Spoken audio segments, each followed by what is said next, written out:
जय गुरुदेव परम पुरुष गुरुदेव जी। जय गुरुदेव नाम अलख यग में कि पार में स्वामी तुम्हें प्रणाम। आज का ये सत्संग है, जब इंसान भगवान के सामने आता है और भगवान इंसान के सामने आता है तो यह इंसान भगवान को नहीं पहचानता। अब ये सोचता होगा इंसान कि भगवान आएगा, अपना चतुर्भुजी रूप बनाएगा, हाथ में शंख रहेगा, गदा रहेगा, फूल रहेगा कमल का, और ये सारी चीज़ें चक्र धारण किए हुए होगा भगवान, और हम भगवान को देख के पहचान जाएंगे। भगवान पीताम्बर धारण किया होगा, गले में बैजंती माला पहना होगा, नूपुर पहना होगा, हर तरह से अपने उस भगवान की छवि को निहारता है कि इस तरीके का भगवान आएगा तो हम पहचान जाएंगे।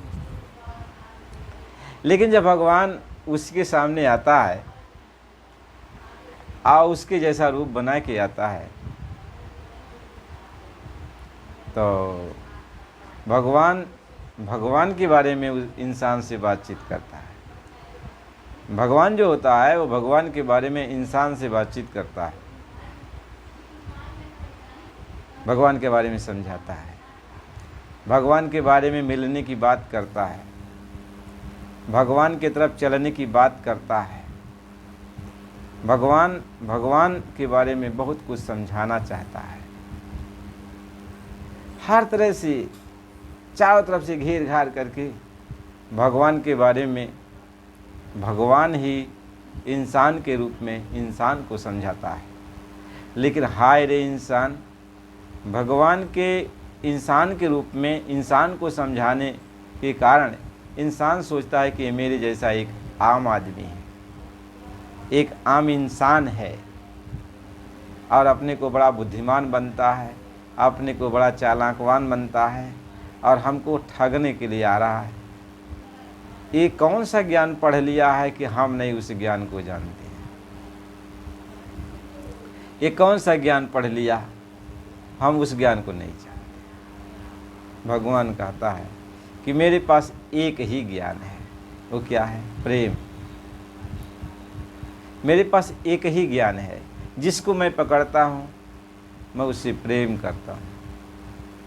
मेरे पास आने का एक ही मार्ग है, वह है प्रेम। मेरे तरफ आने का भी एक ही मार्ग है, प्रेम। मेरा ख्याल करने का भी एक ही मार्ग है, प्रेम। यानी प्रेम का चारों तरफ से वो बादल छाया हुआ, चारों तरफ से प्रेम ही प्रेम की बरसात होती है, चारों तरफ से प्रेम की ही वर्षा होती है। भगवान प्रेम का ही रूप होता है, तो इंसान के रूप में जब इंसान को समझाता है तो प्रेम की बात कहता है। कहता प्रेमी सुनो प्रेम की बात, प्रेमी सुनो प्रेम की बात। कहता है प्रेमी, तुम प्रेम की बात तो सुन ली। मैं प्रेम का रूप हूँ और मालिक प्रेम का रूप है। मालिक से मिलने का जो रास्ता वह भी प्रेम का ही है। हमें प्रेम के मार्ग पर ही चलना है और प्रेम की पांवरी पहन के ही चलना। अब हम प्रेम कैसे उस मालिक से करेंगे? तो मालिक ये समझाता है कि तू जितना गहना पहनी हुई है, हे आत्मा, तू जितना गहना पहनी है वह तू अंदाज लगा, क्या तुम प्रेम का गहना पहनी है? अब तक जितना भी गहना तुम पहनी थी वह किसका गहना पहनी है? यदि प्रेम का तू गहना पहनी होती तो अपने घर चली गई होती, लेकिन एक गहना तू किसका पहनी है? तू मोह का गहना पहनी है। स्त्री का पति से मोह हो गया। अब पति कुछ भी करता है अनाप शनाप, कुछ भी खाता पीता है अनाप शनाप, कुछ भी बोलता है अनाप शनाप, अब पत्नी उसको परमेश्वर मानकर कुल हजम कर जाती है।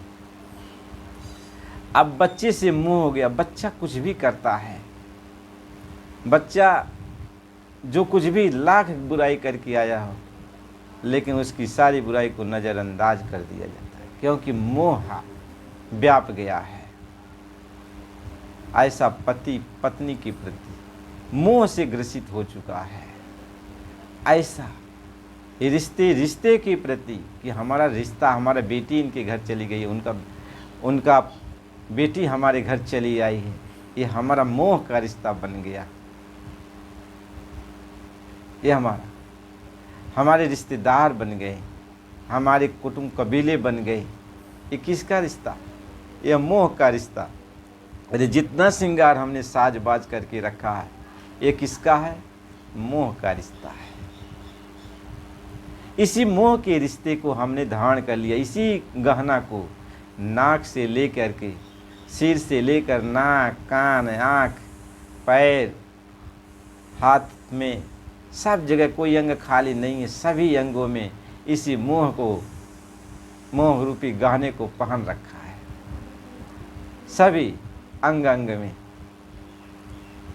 अब मोह रूपी गहने को पहनकर अब अपने को इतना वो समझता है, बलवान समझता है, समझदार समझता है, बुद्धिमान समझता है, होशियार समझता है कि मेरे कैसा होशियार, बुद्धिमान, बलवान, समझदार कोई है ही नहीं। जो कुछ भी करो, नात रिश्तेदार जो कुछ भी करें सब सही, बच्चे कुछ भी करें सब सही, पति कुछ भी करे सब सही, पत्नी कुछ भी करे सब सही। बस जिसका गहना पहन रखा है, अब उसकी कोई बुराई देखने को वो तैयार नहीं, उसके बारे में कुछ भी सुनने को वो तैयार नहीं। अब मालिक कहता है कि ये जो मोह का रिश्ता है, यह इस दुनिया में रहने का रिश्ता है। दुनिया में रहो, सही धारण करो, सही छूटेगा, फिर जाओ, कोई न कोई सही तुमको मिलेगा मोह पाने के लिए। चाहे कुत्ते के मिले, चाहे बिल्ली के मिले, चाहे जानवर के मिले, चाहे पशु परिंदे के मिले, लेकिन कोई न कोई सही तुम्हें मिलेगा। वह भी सही मोह ग्रसित ही होगा, उसमें भी मोह का ही तुम्हें ये जो है गहना पहनना पड़ेगा। कुत्ता कब भी मिल गया तो कुत्ता भी मोह का गहना पहनकर वह भी अपने परिवार के साथ घूमेगा, टहलेगा, खाएगा, पिएगा, उसी में उसको आनंद है, उसी में उसको आनंद। तो ये मोह रूपी गहना पहन करके हम होशियार बन के बैठे हुए, खाते हैं मैला, खाते हैं गंदगी, लेकिन ये सोचते हैं कि ये अमृत है। शराब पी के आया, सोचता है अमृत है। मांस खा के आया, सोचता है ये अमृत है। अब वह ये हर तरीके से व्यसन करता है, दुराचार करता है, व्यभिचार करता है, दुष्कर्म करता है, नीच कर्म करता है, कहता है ये सब अमृत है। विषयों के सुख में इतना आनंदित होता है, विषय रस को छोड़ना नहीं चाहता, चूमता है, चाटता है, उसी में पड़ा रहता है। अब भगवान सामने है खड़ा, कहता है कि भगवान से मिलने के लिए तुम्हें प्रेम करना होगा। तो प्रेम जब करना है तो ये जो गहना तू पहन के रखा, इसको उतारना पड़ेगा। अब इस गहने को उतारना होगा। ये जो मोह का गहना, इस गहने को, सब गहने को उतारना होगा। अब मोह का गहना उतार ही नहीं पा रहा है, क्योंकि पति का प्यार छूटेगा नहीं, पत्नी का प्यार छूटेगा नहीं, बच्चों का प्यार छूटेगा नहीं, रिश्तेदारों का प्यार छूटेगा नहीं, कौम मजहब का प्यार छूटेगा नहीं। जो भी मोह माया से ग्रसित है उसके लिए जान दे देगा, लेकिन छोड़ सकता नहीं। जब उसको छोड़ नहीं सकता तो परमात्मा से मिल नहीं सकता, परमात्मा के घर जा नहीं सकता, अपने घर जा नहीं सकता। बस हाय हाय करके यह पूरा जीवन ही चला जाएगा। महात्मा समझा रहे, भगवान सामने रहकर समझाता रहता है, पूरा जीवन समझा, जब तक वह यहाँ पे आया रहने के लिए तब तक समझाता है।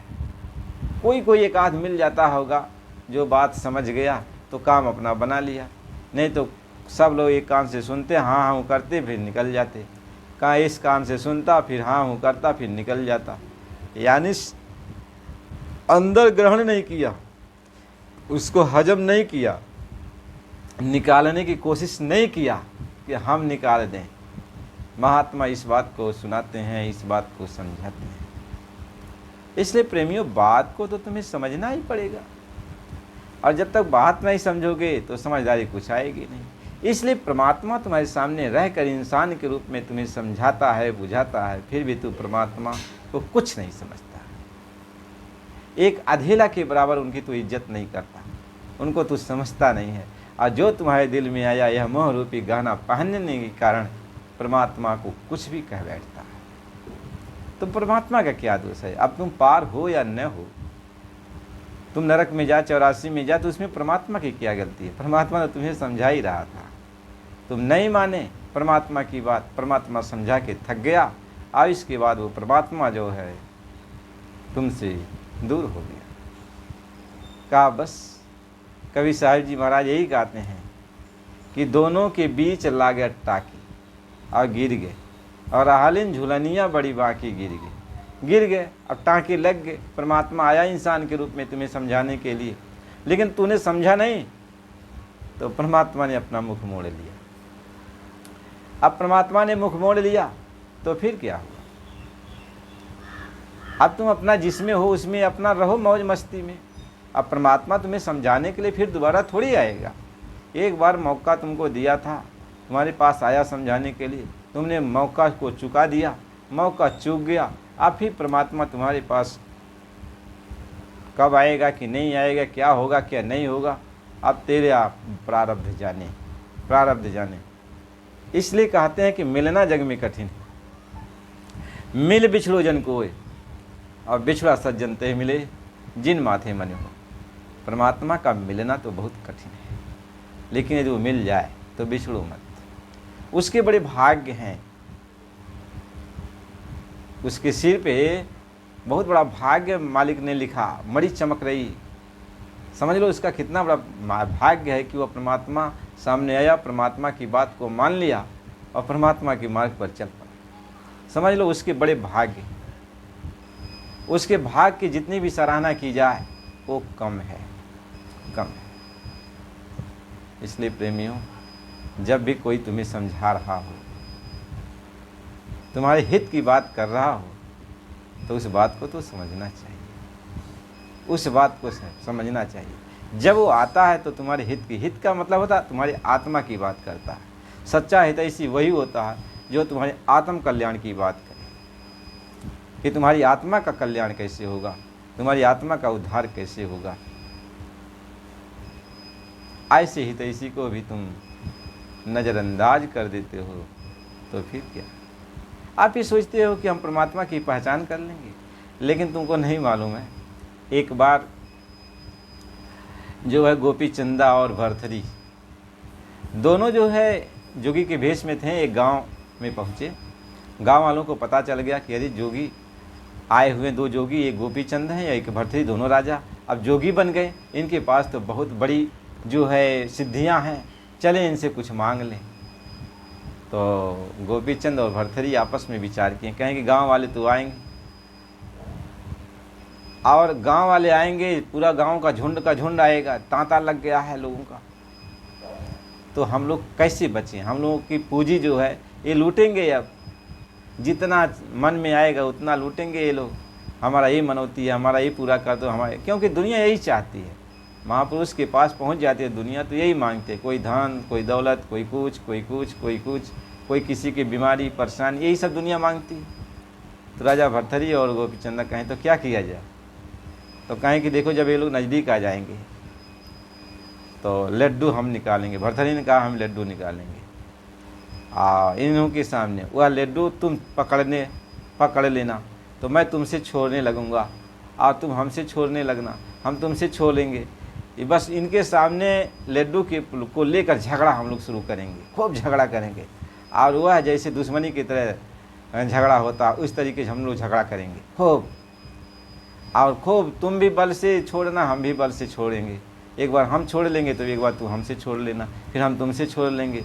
ये झगड़ा चलने, जब तक ये लोग हट न जाएं तब तक झगड़ा ये ऐसा करते रहना।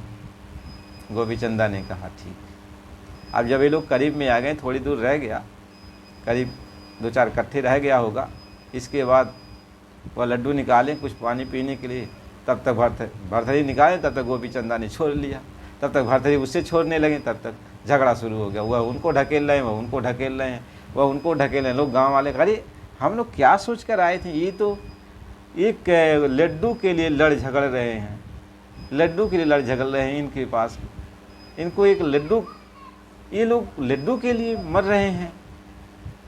बताओ ये लोग हम लोगों को क्या दे सकते हैं, इन लोगों के पास क्या होगा।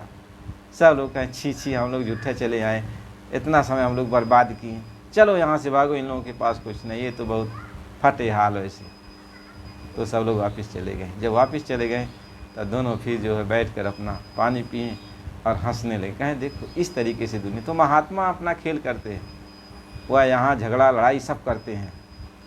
और तुम सोचते हो कि महात्मा आएंगे, संत रूप बना लेंगे एकदम बढ़िया से पहले, और तुम पहचान करोगे संतों की ये पहचान है, संतों की ये पहचान है, संतों की ये पहचान है, संतों की, ऐसा कोई मिलेगा तो हम पहचान लेंगे संत। लेकिन जो बनावटी होते हैं वो अपनी पहचान ऐसे ही करते हैं।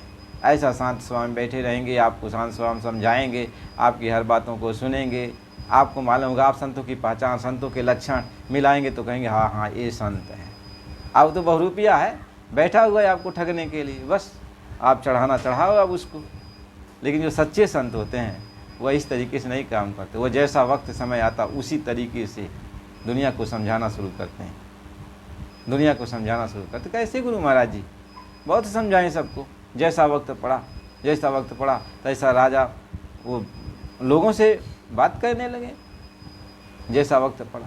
तो कभी लोग कहें कि ये ऐसा है, वो ऐसा है, ये वैसा है, वो वैसा है। महात्मा की ये पहचान थोड़ी है, पैसा बटोरते हैं, ये करते हैं, वो करते हैं, राजनीति में चलते हैं, वो चलते हैं, सब महात्मा का खेल होता है। तो जो सच्चे होते हैं तो रुक जाते हैं, जो कच्चे होते हैं वो भाग खड़े होते हैं। सच्चे रुक जाते हैं, कच्चे भाग खड़े होते हैं। तो संतों को पहचानना इतना आसान नहीं है। जब महापुरुष यही कहते हैं कि उनके बच्चों को तुम क्या पहचानोगे, लेकिन महात्माओं की पहचान जब तुम उनके पास रहोगे, उनके वचन वाणी को सुनोगे, तो यदि तुम्हारे अंदर कुछ विवेक जागेगा तब तो सोचोगे कि सामने कुछ और कहता है, पढ़ता है तो कुछ और कहता है, रोता है गिड़ाता है कुछ और कहता है, लेकिन जब समझाता है तो कुछ और कहता है, गंभीर हो जाता है तो कुछ और कहता है। ये आखिर है क्या इसके अंदर? तब लोग जो वैसा विवेकवान होता है तब कुछ विचार करता है, तब करीब में जाता है, कुछ कहता नहीं है, उसके बाद समझता है और उनके हाव भाव की तरफ तब ध्यान नहीं देता बार बार। तो धीरे धीरे जब बहुकाल करें सत्संग, बहुत काल तक आता जाता रहता है, बैठा उठा रहता है, तब धीरे धीरे परख पहचान होती है, तब दया कृपा होती है।